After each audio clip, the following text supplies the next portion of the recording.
Hello, hello, hello. Hello, hello, hello. Come on in, come on in.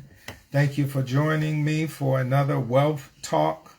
In this series, we've talked about biblical principles for wealth building, the what and why of wealth building, earning high for wealth building, and now we're talking about spending low for wealth building.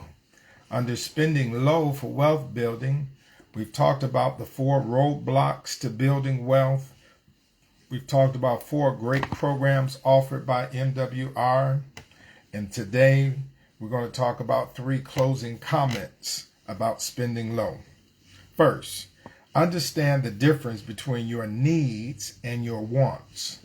The details may be different for each of us, but the principle is made clear by several examples. For example, you may need a car to get back and forth to work. But do you need a luxury vehicle, or is that more of a want?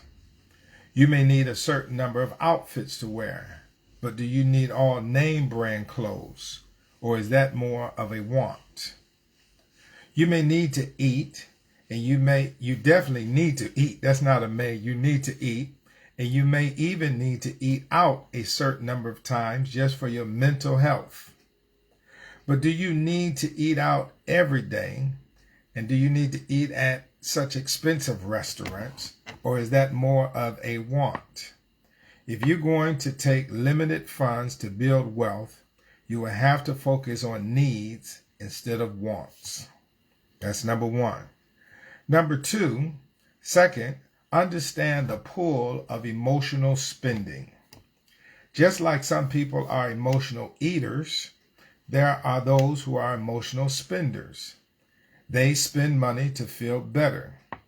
If they are sad, lonely, bored, afraid, or angry, they spend. Retail therapy is real.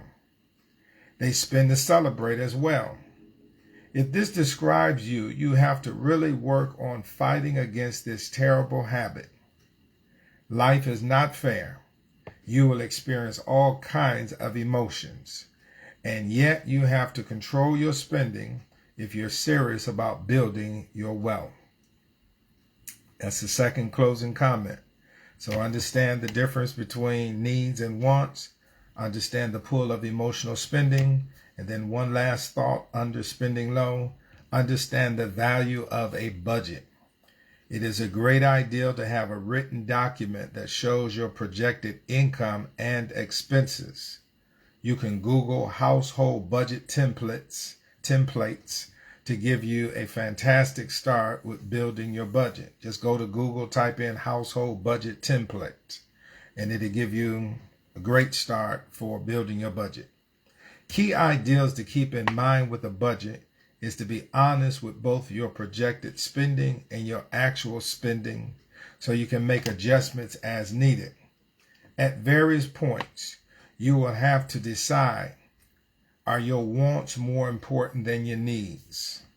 Is your desire to spend emotionally more important than your desire to build your wealth? All right? So those were 3 things I just wanted to put in your spirit before we move on to talk about investing. If you're watching this on Facebook, please like and share the video. Comment as well. If you're watching it on YouTube, please comment and like. Please subscribe to the channel as well. Thank you so much for sticking your head in for this another Wealth Talk.